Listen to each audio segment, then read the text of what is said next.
Assalamualaikum warahmatullahi wabarakatuh.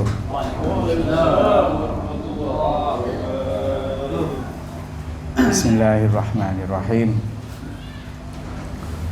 Alhamdulillahi rabbil alamin. Wassalatu wassalamu ala asyrafil anbiya'i wal mursalin. Habibina wa syafi'ina bil qasimil mustafa Muhammad.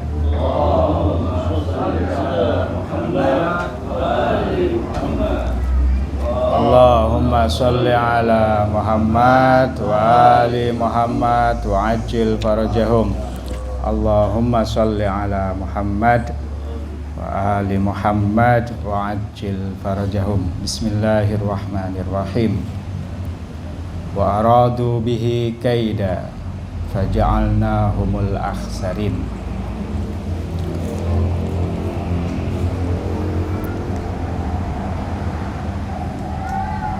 Alhamdulillah kita bisa berkumpul di malam yang penuh berkah ini. Malam yang biasanya mempunyai nilai biasa, tetapi karena malam ini adalah malam wiladah dan acara ini adalah acara untuk memperingati kelahiran salah satu insan yang paling mulia. Yang paling mulia sebagai suksesor atau penerus dari kenabian Muhammad sallallahu alaihi wa alihi wasallam. Maka malam ini menjadi penuh berkah dengannya, menjadi penuh nilai dengannya.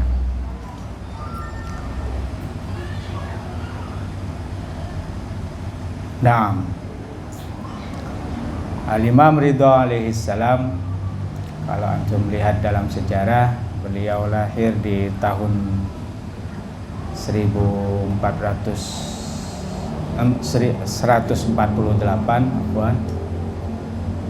Hijriah, dan umur beliau juga sampai kesyahidannya itu berumur 55 tahun,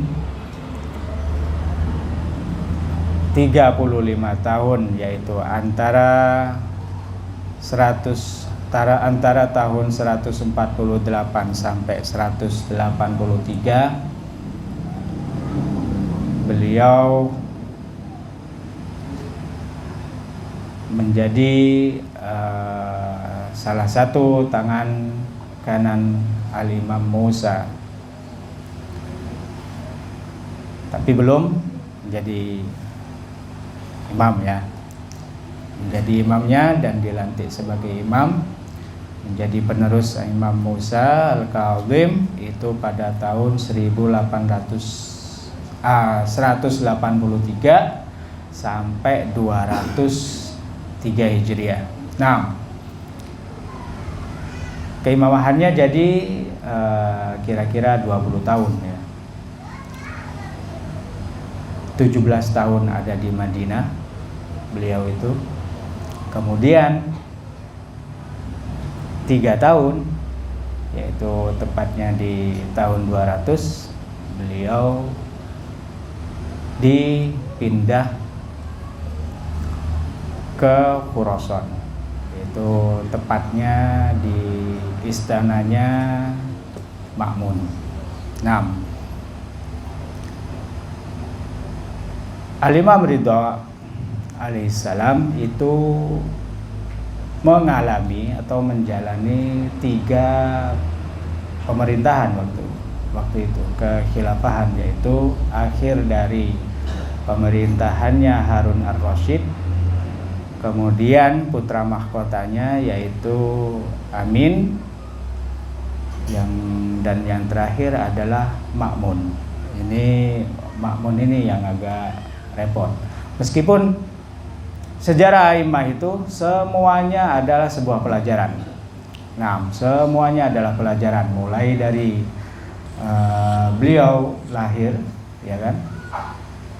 Pendidikan yang beliau dapatkan itu adalah pelajaran, dan bagaimana beliau mengenyam sebuah pendidikan agama dari keluarganya maupun lingkungannya, itu juga adalah pelajaran. Dan harus kita mempelajari para a'immah itu ketika beliau menghadapi sebuah permasalahan, ya. Harus juga kita mempelajari para a'immah ini ketika menghadapi sebuah sikap atau kebijakan dari sebuah pemerintahan atau yang lainnya. Nah, meskipun kalau antum lihat salah satu pernyataannya Rahbar itu menyatakan bahwa salah satu sisi yang belum begitu luas dikupas oleh para sejarawan ataupun cendekiawan ataupun ulama ataupun yang lainnya, itu tentang apa? Dari kehidupan a'immah itu tentang sisi politiknya bagaimana. Sisi politiknya, makanya kalau antum lihat, kalau antum perhatikan, setiap beliau menyampaikan satu hal atau dua hal itu pasti salah satu sisi politik itu lebih kental daripada yang lainnya. Begitu juga kalau antum lihat permasalahan yang ada dalam buku 200 manusia 250 tahun itu semuanya full pergerakan perlawanan yang para a'immah kerjakan dalam menghadapi pengkhianatan, kedaliman ataupun yang lainnya yang ada dalam zamannya masing-masing. Sehingga beliau menyatakan bahwa pergerakan a'immah ini selalu maju. Jangan antum kira bahwa perang itu adalah salah satu solusi dan dijadikan standar akan kemajuan sebuah pergerakan. Lah, sehingga menjadikan Al-Husain cuman satu-satunya ataupun Al-Imam Ali menjadi salah satu standar untuk melawan sebuah kedaliman. Lah, mundurnya pun kita sebut pergerakan itu sebagai langkah maju. Mundur pun begitu. Al-Imam Hasan begitu. Setelah Al-Imam Husain juga begitu. Semua imam sampai Al-Imam Hasan Askari juga begitu. Jadi mereka aslinya nggak mundur, sama sekali mereka nggak mundur. Mereka adalah satu insan, seperti satu insan yang menghadapi berbagai masalah. Bagaimana anak harus menghadapi sebuah angin yang kencang, angin topan ataupun yang lainnya, hal itu menuntut antum untuk berlindung ataupun yang lainnya, ya, sesuai dengan situasi yang dituntut di waktu itu. Tapi yang jelas, katanya Rahbar, tidak ada satupun pergerakan imam itu yang mundur. Tidak ada, mereka terus maju. Meskipun pengikutnya sedikit, ataupun tambah sedikit, ataupun tambah banyak, ataupun banyak dan yang lainnya. Lah, semuanya begitu. Terus bergulir. Nah, ada satu hal yang menjadi langkah terbaru, inovasi terbaru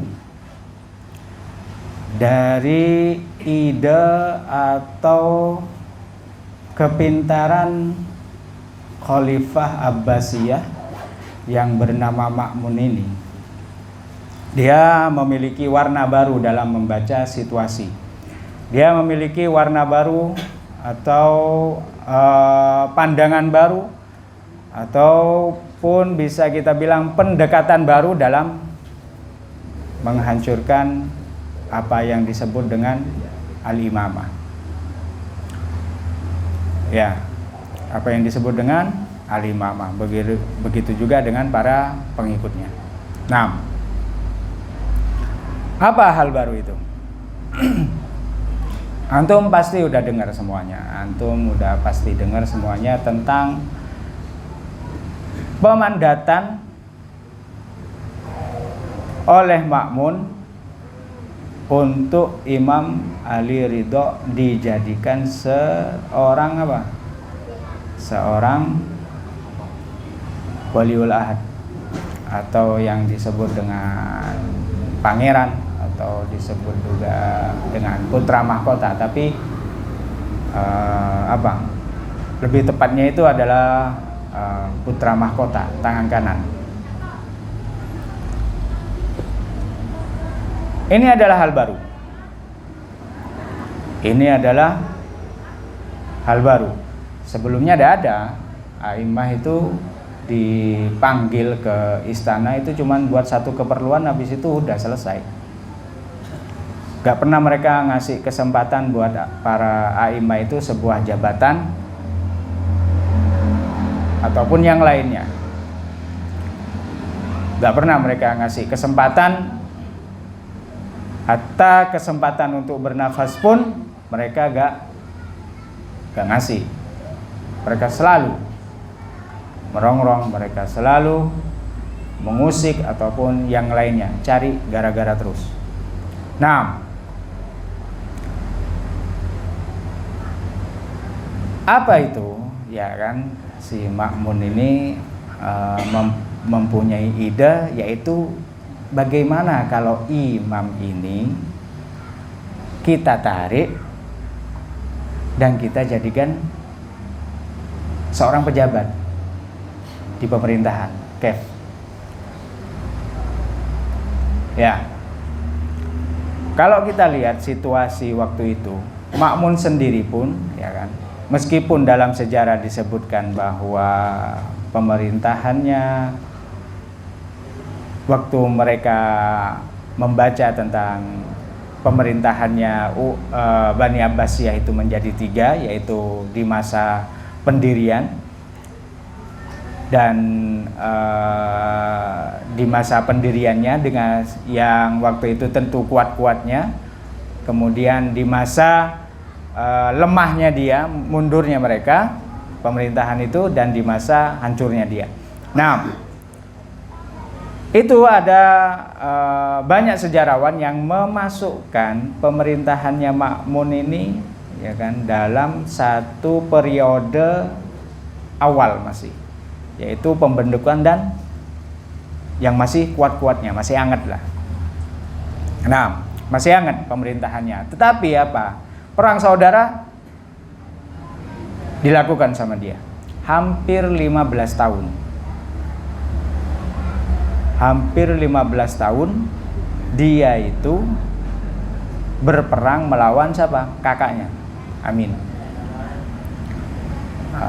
Putra mahkota dari Harun ar-Rasyid. Jadi kan putra mahkota itu kan seorang suksesor dari sebuah kerajaan kan, mesti kan dinamakan wali ahad itu, atau putra mahkota itu dipastikan udah jadi jadi raja dia ketika raja yang sebelumnya, yaitu tepatnya Harun ar-Rasyid, ketika meninggal Amin langsung jadi ribut sama kakaknya ini, sama saudaranya ini ribut dia, sehingga dia pergi ke Khurasan. Khurasan itu Iran sekarang itu, ada wilayah Iran yang sekarang itu, salah satunya namanya adalah Khurasan. Seperti provinsi kayak gitulah. Salah satu daerahnya itu adalah Muru, ya kan, Marb. Salah satunya juga Tus yang menjadi Mashhad sekarang itulah. Kalau antum ziarah kan pasti lihat. Itu nama awalnya itu adalah Tus. Syekh Tusi semuanya itu dari sana semua. Nah, Tus tempat dimakamkannya Al-Imam Ali Ridho setelah diracun, ya tentunya. Nah, perang dalam negeri kira-kira belasan tahun. Perang dalam negeri kira-kira belasan tahun. Sepertinya dia udah capek ngadepi dia punya saudara sendiri, sampai Amin itu dia bunuh juga. Sehingga dia memiliki inisiatif, bagaimana kalau perang kita orang ini dengan para a'immah ini kita tarik ke ranah politik. kita tarik ke ranah politik. Soalnya apa? Letupan-letupan konflik, ya, para pengikut Ahlul Bait juga ada di waktu itu. 1-2 tempat itu ada, ya. Gak ada, malah seperti Ma'mun itu juga gak memiliki pengaruh di beberapa tempat, ya, sehingga ada sejarahnya itu Imam Ali Ridho disuruh ngirim surat ke tempat itu untuk ya ngajaklah untuk berdamai. Nah, ke ranah politik, sehingga satu inisiatifnya dia yang baru, yang gak pernah dilakukan sama zaman dari Bani Umayyah sampai ke zamannya dia, itu adalah apa? Ngasih jabatan ke seorang imam. Ngasih jabatan ke seorang imam. Dengan tujuan apa? Ya, targetnya Ma'mun ini apa tujuannya? Nah, yang pertama, merubah dan menarik perlawanan Syiah ke ranah politik, seperti yang tadi Ana bilang ini tuh. Ya. Tapi apa? Antum kalau lihat, antum perhatikan ya, antum sangat-sangat perlu diperhatikan bahwa pergerakan imam itu, ya, pergerakan Syiah lah kalau kita mau secara umum. Di waktu itu terdiri dari 2 hal, berdasarkan 2 hal. Cirinya itu ada 2 hal. Yang pertama itu adalah matlumiyahnya dia. Matlumiyahnya mereka, orang Syiah selalu matlum. Aimah juga begitu. Dari Al-Imam Hasan, dari Al-Imam Ali, gak usah jauh gak usah ini kita putar fakta ini kan. Dari awal kita qadhiyahnya Sayyidah Fatimah pun bisa kita jadikan contoh dalam hal ini, ya kan. Dari awal sampai Imam Ali Ridho itu kan matlum, ya kan matlum. Harta diambil, fadak diambil, Imam Ali ditebas, Imam Hasan diracun, Imam Husain diperangi, dan lain sebagainya. Ya, Imam Ali Zainal Abidin juga dipenjara dan diracun dan lain sebagainya. Sampai ke zamannya Imam Ali Ridho. Ya. Tapi kematluman ini menjadi salah satu modal mereka itu dicintai sama masyarakat. Salah satu modal mereka itu dicintai di tengah masyarakat. Ini adalah yang pertama. Yang kedua dari pergerakan imam. Kenapa kok sampai begitu setianya mereka punya sahabat, mereka punya kerabat ataupun yang lainnya, yang tentunya masih minoritas ya. Apa itu? Keturunan itu, faktor qadasah, yaitu kesucian. Baik secara keturunan, ya kita lihat ya. Baik secara keturunan maupun secara akhlak juga baik. Khulqan khulukon wa khulqa, kan gitu.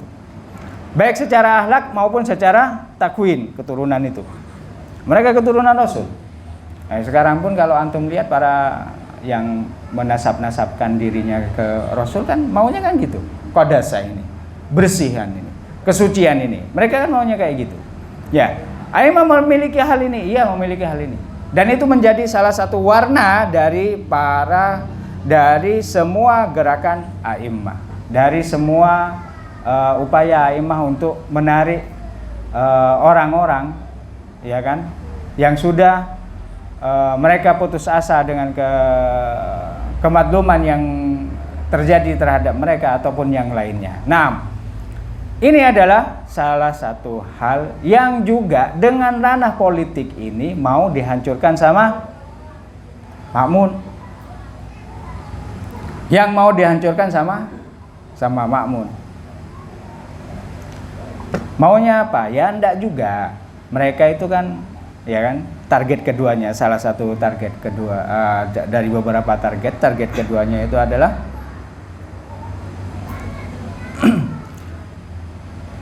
Itu apa? Para imam ini memerangi kita orang gara-gara mereka gak punya jabatan. Mereka itu memerangi para khalifah ini, baik Umayyah maupun Abbasiyah, karena apa? Karena mereka gak punya jabatan. Opini yang mau disebarkan sama khalifah yang bernama Ma'mun itu hal itu.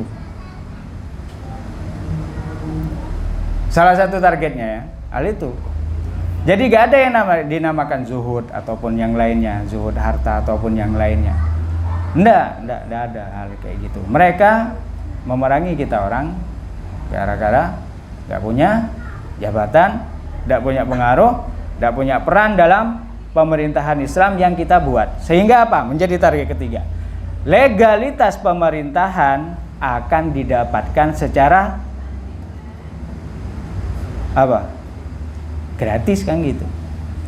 Kalau Imam Ali Ridho datang ke sana, Anda dapat legalitas. Sah berarti Anda punya pemerintahan. Makanya Imam Ali Ridho datang. Dan di saat yang sama Imam Ali Ridho nggak punya nilai apa-apa. Karena apa? Karena dia kesini gara-gara jabatan. Ya kan? Harta, tahta dan wanita itu kasih. Nah, mereka itu kayak gitu aja pikirnya, Ma'mun. Nah, setelah kalau antum lihat sah tidaknya sebuah pemerintahan itu kan penting kan, apalagi dia membawahi banyak daerah waktu itu. Daerahnya Portugal dan Spanyol juga masih waktu itu, ya kan, meskipun udah diserahkan ke pemerintahan daerah masing-masing, tapi seperti yang ada di Andalus itu ataupun Mesir dan yang lainnya itu masih ada di bawahnya ini pemerintahan. Legalitas perlu, Pak. Legalitas perlu. Mungkin kok buat orang yang jauh di sana, yang ada di Mesir ataupun yang lainnya, gak terlalu mereka perhatikan. Karena apa? Karena mereka udah kuat. Mereka adalah pendiri, ya kan? Meskipun definisi pemerintahan itu sendiri udah dirubah sama mereka. Khilafah yang ada dalam Al-Quran definisinya udah dirubah sama mereka, tentu. Dan harus itu. Tentu dan harus. Sebagai salah satu upaya untuk melegalisasi mereka punya pemerintahan, itu pasti. Jangankan itu, fadhail a'imah aja mereka cabuti yuk.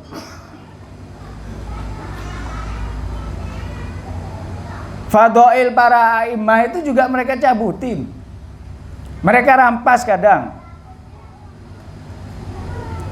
Mulai dari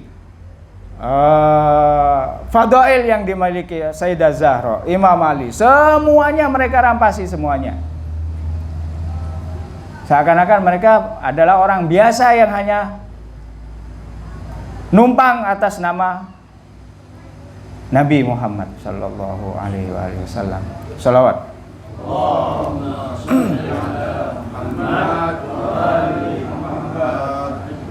Jadi kita tidak usah bingung kalau ada fadhail atau fadhailnya Ma'mun ataupun Harun Rasyid ataupun Yazid ataupun yang lainnya itu. Kita gak usah bingung. Ya mereka pasti melakukan hal itu. Ya, antum bayangin kalau umpamanya anak punya kekuasaan nih. Ya. Tapi orang-orang masih merujuk ke Ahlul Bait, kef. Apa kekuasaan anak? Apa pengaruh anak? Ngapain anak capek-capek merangi mereka? Kalau fadhail itu masih anak takyid dengan kepada Ahlul Bait itu. Marjanya masih ke sana. Kef. Ya gak ada artinya istana. Buat apa istana besar-besar? Buat apa perang capek-capek?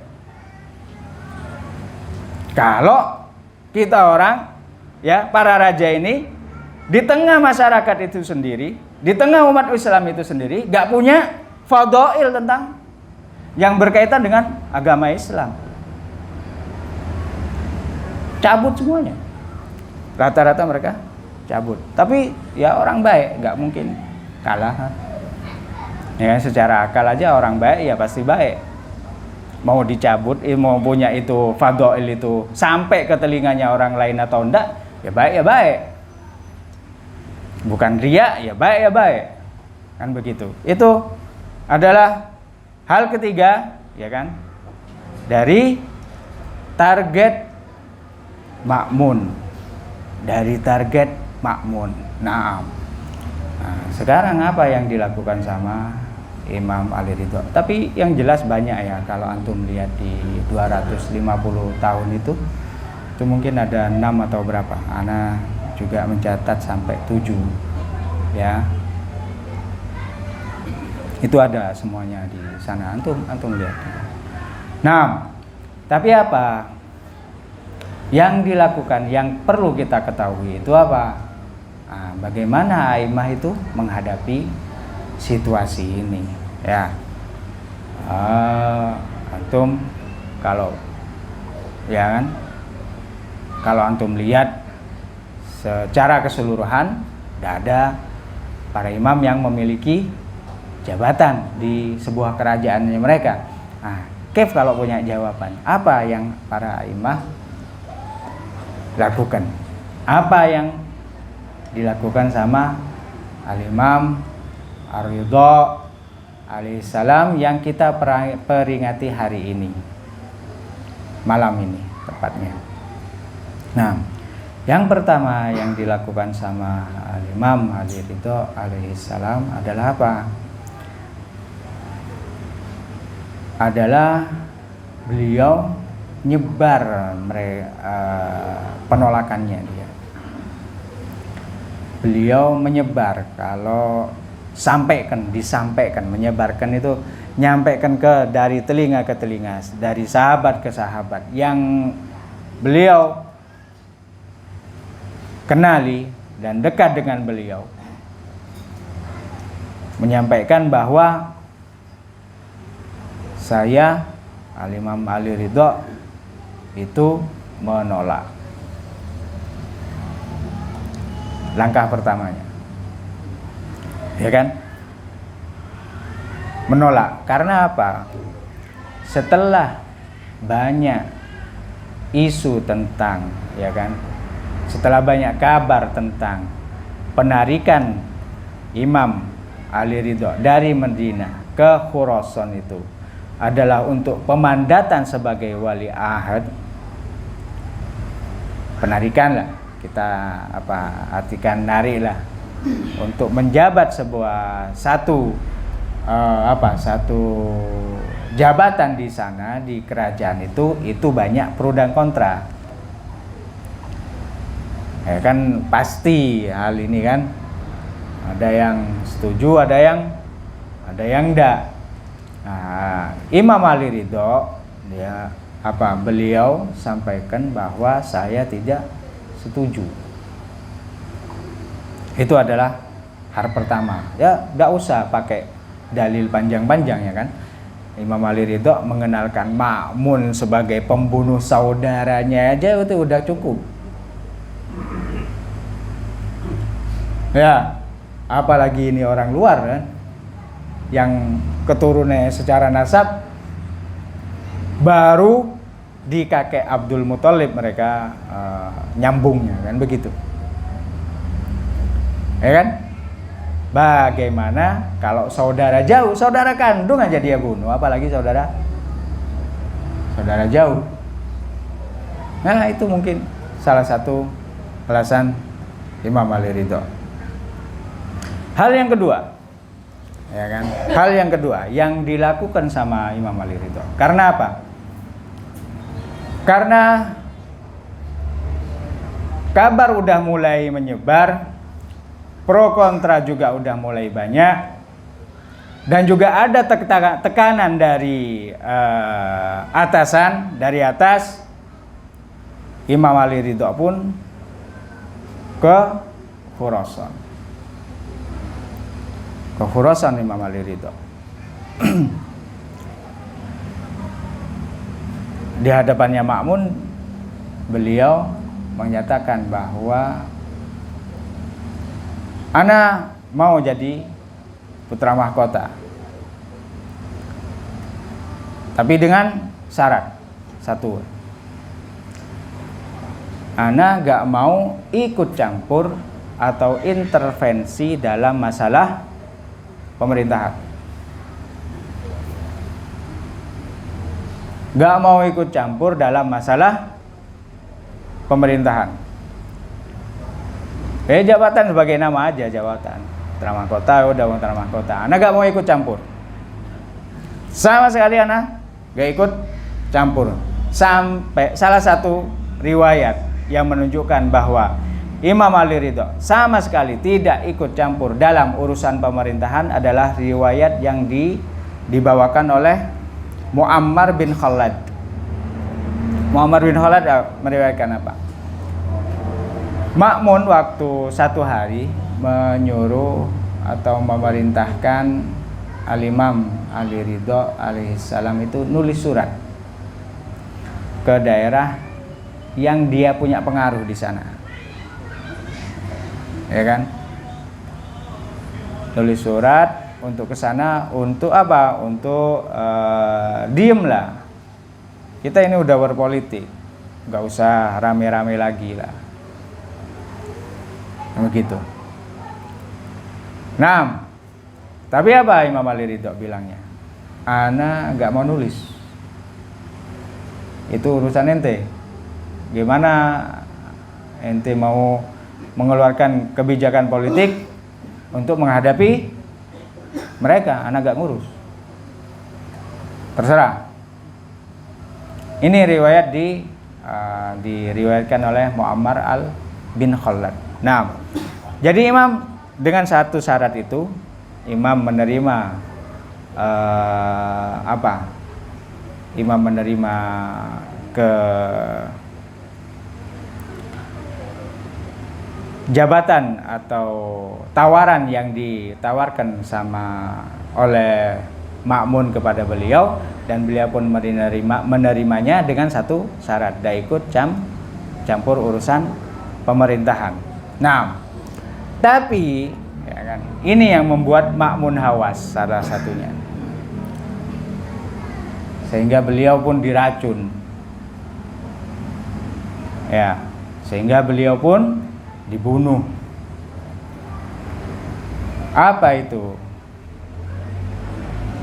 Sebagai konsekuensinya, karena Imam Ali Ridho itu memiliki kedudukan di pemerintahan, ya polisi kan nggak mungkin ngapa-ngapain dia, ya kan? Polisi kan nggak mungkin ngapa-ngapain dia. Prajuritnya itu nggak mungkin ngapa-ngapain Imam Ali Ridho. Dia putra mahkota kok, tangan kanannya Ma'mun. Kesempatan ini yang dipakai sama Imam Ali Ridho.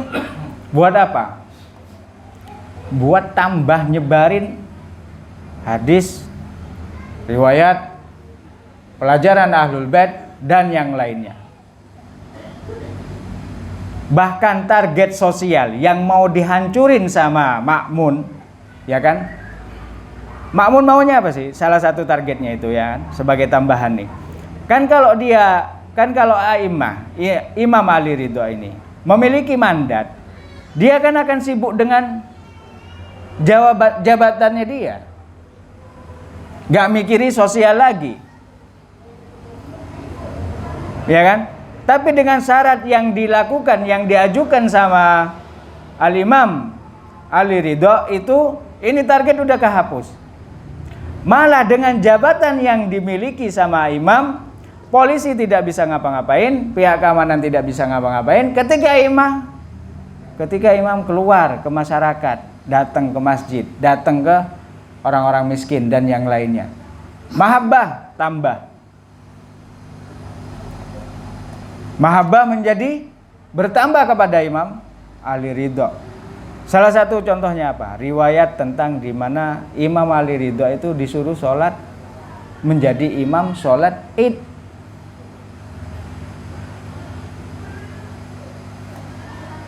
di mana sejak keluar dari lorongnya itu, ya kan, sejak keluar dari rumah, beliau sudah disambut besar-besaran sama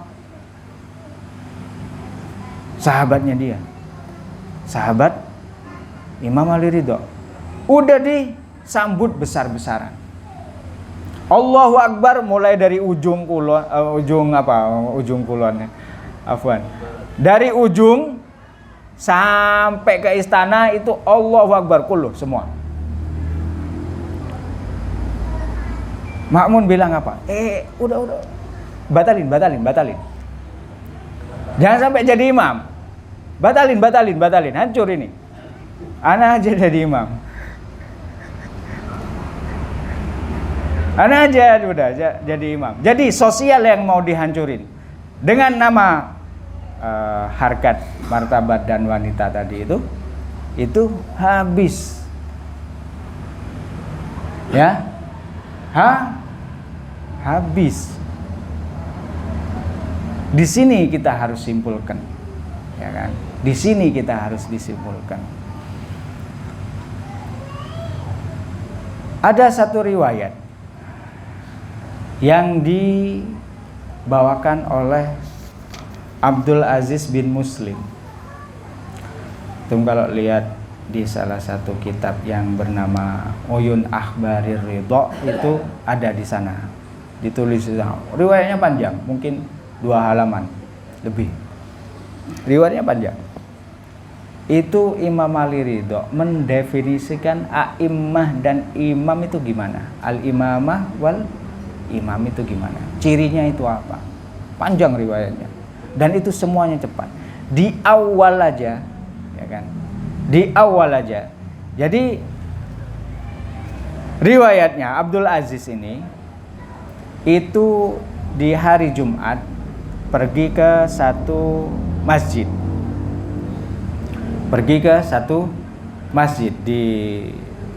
Di sekitar istana itu, di Maruf. Di sana ada banyak ulama yang kumpul, ada banyak cendekiawan yang kumpul. Mereka membahas tentang imamah itu kayak apa. Dan banyak pertikaian di antara mereka. Dialognya mungkin agak panas atau ya apa. Abdul Aziz ini keluar, pergi ke rumah imam. Ya, pergi ke rumah imam, nyeritain apa yang ada di peristiwa yang ada di masjid tersebut. Kemudian imam, ya apa jawabannya imam? Sambil senyum, imam itu senyum. Dengar penjelasan, dengar keributan yang ada di masjid itu, bahas tentang a'immah apa ataupun khilafah ataupun imamah itu kayak apa. Katanya, sabdanya Imam Ali Ridho, beliau bersabda, jahil, bodoh. Pakai kata jahil. Imam Ali Ridho pakai kata jahil ketika mensifati mereka bodoh. Mereka bodoh, gak tahu apa-apa tentang imamah.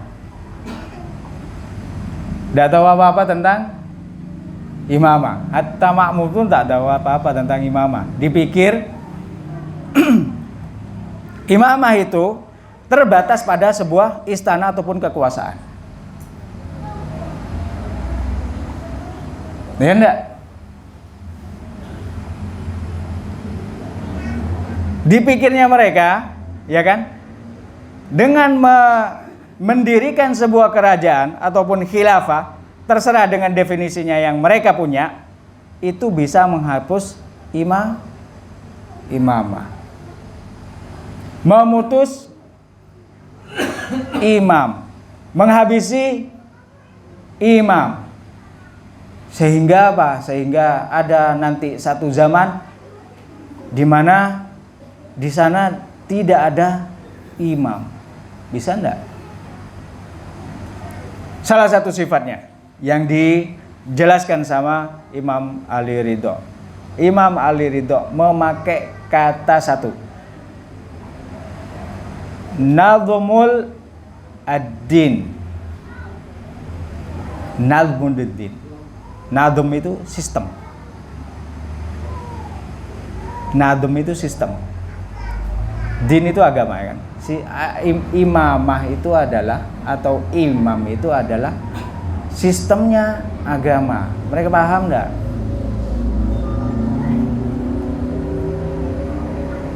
Al-yawma akmaltu lakum dinakum wa atmamtu alaikum ni'mati wa raditu lakumul islam dina.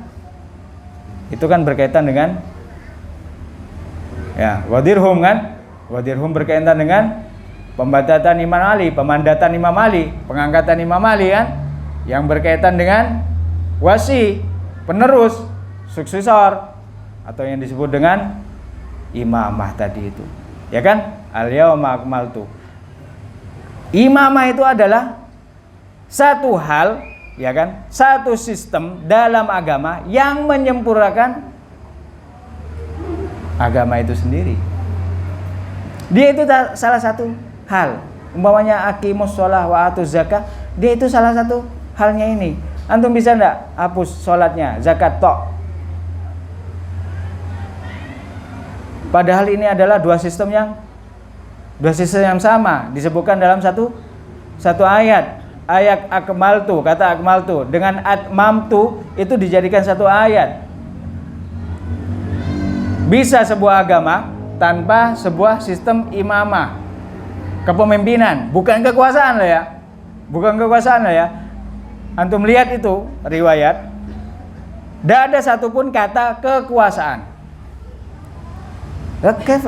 Mau antum artikan imamah itu adalah kekuasaan. Padahal hubungan antara imam dengan umatnya itu hubungan apa? Penguasa gitu.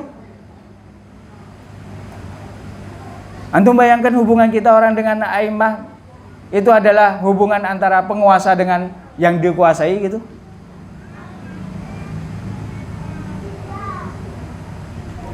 Antum lihat hubungan nubuwah Nabi Muhammad dengan umatnya, apakah hubungan sebuah penguasa atau enggak?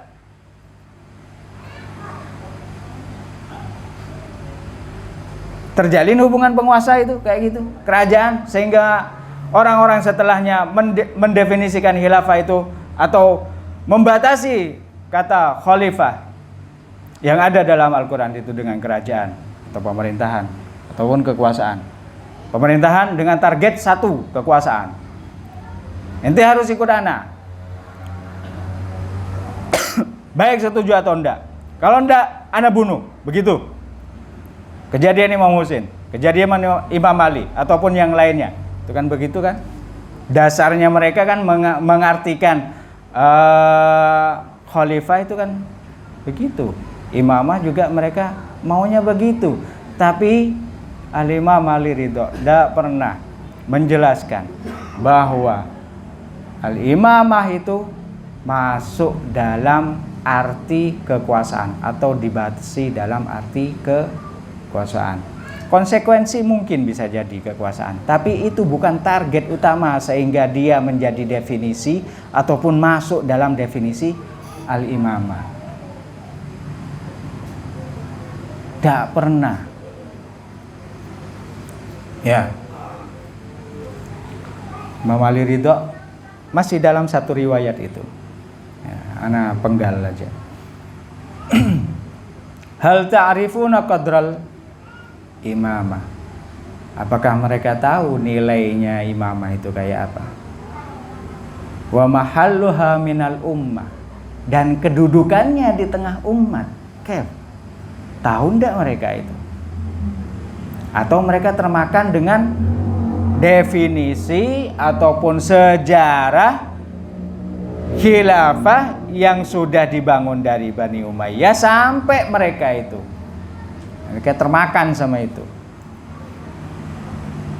Fayajuzu fiha ikhtiaruhum, sehingga mereka bisa memilih imam itu siapa. Bisa enggak? Mereka tahu enggak itu? Fayajuzu fiha ikhtiaruhum. fayajuzu fiha ikhtiyaruhum. Nah, itu satu lagi, innal imama, ya, innal imama ajallu qadran wa a'zamu sya'nan wa a'la makanan. Antum bahwasanya imamah itu adalah, kalau itu adalah sebuah nilai, dia adalah nilai yang paling tinggi. Dan kalau dia itu adalah sebuah perkara, maka itu adalah perkara yang paling agung, yang lebih besar. Wa'ala makanan, kalau dia itu adalah sebuah kedudukan, itu kedudukannya paling tinggi. Dari apa? Kita lihat kan paling tinggi ini dari apa? Imam Ridho menjelaskan, min ayyuballighahan nasu biuqulihim, dari apa yang sampai sama akalnya manusia ini, orang ini. Inti gak pernah bisa ngebayangin kedudukannya imam itu kayak apa, perkaranya imam itu kayak apa. Kalau antum gak bisa kayak gitu, gimana antum bisa memilih? Terserah mau demokrasi, kerajaan ataupun yang lainnya, ini adalah imam. Au yanalunaha bi'araihim, atau mereka pahami dengan pemahaman mereka. Fayuqimunaha bikhtiyarihim, kemudian mereka mendirikan apa yang dinamakan khilafah. Bisa enggak? Kalau antum nggak bisa, ya pasti enggak. Nggak mungkin antum memiliki khilafah itu, nggak mungkin antum mendirikan khilafah. Tetapi apa? Mereka mendirikan, ini yang dinamakan jahal. Ini yang disebut jahal. Imam Ali Ridho di awal udah bilang itu jahal. Mereka nggak tahu apa itu a'immah. Begitu juga dengan makmun. Makmun berhayal dengan hartanya, ya kan? Berhayal dengan kedudukannya sebagai raja waktu itu, bisa mengecohkan imamah atau Imam Ali Ridho dari target dinnya, dari target ilahinya, keagamaannya dan ketuhanannya. Dia berhayal seperti itu. Tapi sederhana aja imam menolak hal itu, cuma dengan dua hal. Yang pertama, dia Imam Ali Ridho, beliau sampaikan kepada umat semuanya bahwa dia tidak setuju. Yang kedua, apa? Beliau sampaikan satu syarat aja, cukup dengan satu syarat. Tidak mau ikut campur pemerintahannya, urusan pemerintahan di zaman Ma'mun. Beliau gak mau sama sekali, sampai semua target Ma'mun itu hancur dan beliau pun diracuni. Nah, ini aja yang bisa ana sampaikan dalam kesempatan yang mulia ini. Ana mohon maaf kepada para asatid yang hadir, habaib juga yang ada di tengah-tengah kita, dan para sahabat imam. Ana bilang sahabat, antum itu sahabat meskipun tidak pernah melihat, tidak pernah mengalami atau bagaimanapun, tetapi apa? Tapi antum menyempatkan waktunya ke sini. Ini sangat-sangat satu urusan yang sangat bernilai di samping Imam Ali Ridho alaihissalam. Ana mohon maaf semuanya. Walafu minkum. Wassalamualaikum warahmatullahi wabarakatuh.